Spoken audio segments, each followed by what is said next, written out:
Programme में नाज़रीन एक मरतबा फिर खुश आमदेद। इस सेगमेंट में हमारे मेहमान हैं शुएब शाहीन साहब, पाकिस्तान तहरीक इंसाफ के सीनियर रहनुमा हैं, मारूफ कानूनदा हैं। वक्फे से पहले आप बात कर रहे थे कि जी मतलब है कि बहुत ही गैर आइनी तरीके से तरमीम हुई हैं और उसके ऊपर आप लोगों के इतराज़ात अपनी जगह, लेकिन हुकूमत ने कहते हैं ना आइनी तौर पर अपने आप को महफूज कर लिया, मुस्तहकम कर लिया।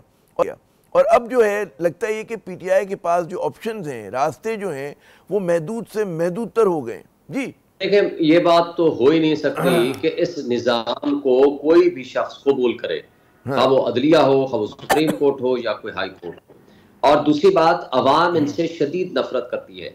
अगर रिजेक्टेड लोग अगर एक इलेक्शन कमीशन को के साथ मिली भगत करके जाली कागज साथ उठा करके फॉर्म 47 की सूरत में इलेक्शन पे डाका डाल के किसी बिल्डिंग के ऊपर, जिसको पार्लियामेंट कहते हैं, वहां अगर काबिज हो जाएं तो उस डाकू के जरिए की जाने वाली तरमीम को कोई अहमियत नहीं देता।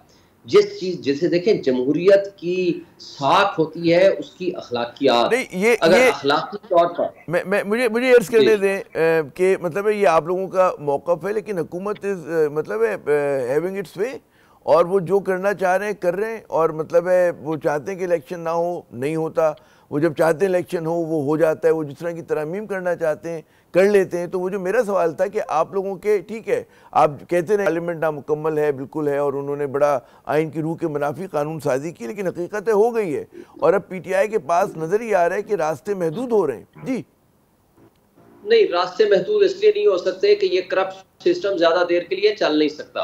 अगर आपने अपने मुल्क के लोगों को जुल्म, तशद्दुद और बर्बरियत और खौफ के जरिए गवर्नेंस करनी है तो ये कोई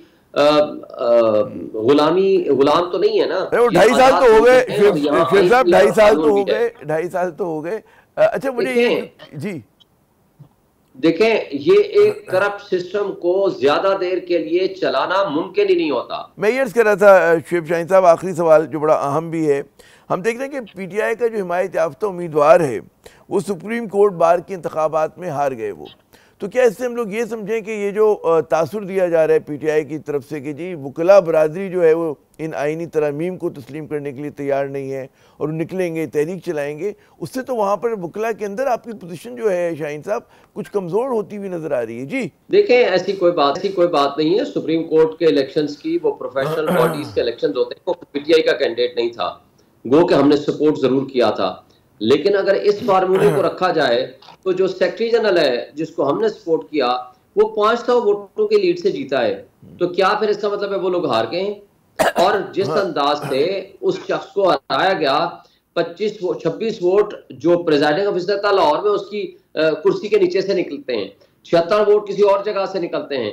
वो पूरी पाकिस्तान की एस्टेब्लिशमेंट और ये कठपुतली जो हमारे PMLN और पीपल्स पार्टी के लोग हैं, इन्होंने हर हाल में वो हरबे इस्तेमाल किए उस प्रेसिडेंट को हराने के लिए। वजह सिर्फ ये थी कि उनको ऐसा प्रेसिडेंट चाहिए था जो आकर के इनकी हाँ में हाँ मिलाए। लेकिन मुझे बताएं, अगर सेक्रेटरी जनरल 500 की लीड से जीत सकता है तो फिर वो प्रेसिडेंट क्यों हारा? ये ऐसी बात नहीं है कि उस प्रोफेशनल बॉडी के उस इलेक्शन के हमने तो ऑफर कर दिया है, आए जी रेफरेंडम करा ले, 26वीं तरमीम के हक में कितने लोग हैं और उसके खिलाफ कितने लोग हैं, आपको 99.9% आपको रिजल्ट मिलेगा। बात यह है कि वो इलेक्शंस का उसका इससे कोई ताल्लुक वास्ता नहीं है। उसमें जिस अंदाज से जो चीजें आगे चली हैं वो दैट इज सेपरेट थिंग। लुबे लुबाब ये हुआ कि जो गैर यकीनी सूरत हाल है पाकिस्तान की सियासत की उसी तरह से जारी हो सारी है। शुएब साहब बहुत बहुत शुक्रिया, आपने अपना कीमती वक्त दिया। नाज़रीन बात यह है कि जो कुछ हिज़्ब इख्तिलाफ की शिकायतें वो मतलब है कि उसको आप नज़रअंदाज नहीं कर सकते, और हुकूमत की जो भी कोशिशें कानून साजी करने की, मईशत को बहाल करने की, उस वक्त तक जो कहते हैं ना कामयाब नहीं हो सकती कि जब तक वो पाकिस्तान की जो सियासी टेम्परेचर है उसकी हिद्दत में कमी ना कर दें।